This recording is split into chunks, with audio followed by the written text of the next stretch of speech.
Même à des milliers de kilomètres, son chez-soi n'est jamais très loin.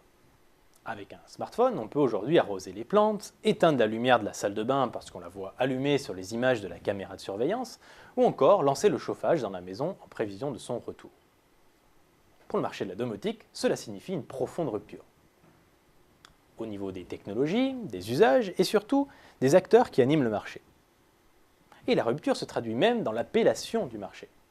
On parlait hier de domotique, il faut aujourd'hui parler de maison intelligente. Du point de vue des technologies, deux éléments changent la donne. L'apparition des box domotiques tout d'abord. Ce sont ces boîtiers qui ressemblent à des box internet et qui permettent d'interconnecter et de piloter facilement un ensemble d'accessoires dans la maison. Deuxième bouleversement technologique, l'émergence de l'Internet des objets. Son concept est simple. Imaginez qu'un objet de votre quotidien soit capable de se connecter à Internet grâce à une puce électronique. Il vous suffit ensuite d'utiliser votre ordinateur ou votre téléphone pour le contrôler à distance.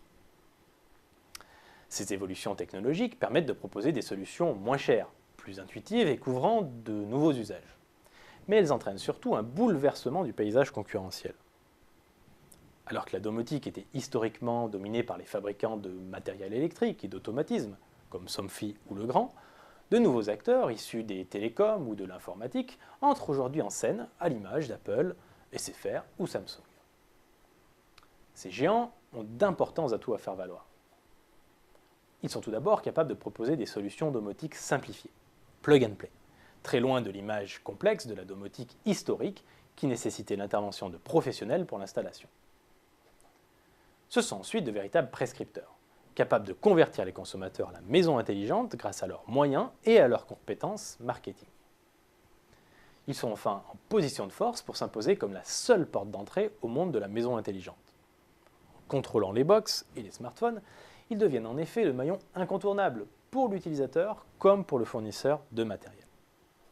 Une entreprise comme Apple aurait ainsi toutes les cartes en main pour s'accaparer ce marché. La firme à la pomme ne s'y est d'ailleurs pas trompée et propose déjà sur l'Apple Store une page dédiée aux accessoires intelligents pour ses smartphones et tablettes. Dans ce scénario, c'est encore la place des entreprises françaises qui est menacée, à moins de devenir les partenaires de ces géants pour vendre leurs produits. Car en France, fabriquer des objets connectés, on sait très bien faire. La station météo connectée Netatmo ou le pèse-personne intelligent de Weezings, pour ne citer qu'eux, sont des précurseurs en la matière. Fin 2012, 3 produits français faisaient d'ailleurs partie des 10 meilleures ventes d'accessoires pour smartphones et tablettes sur l'Apple Store aux États-Unis.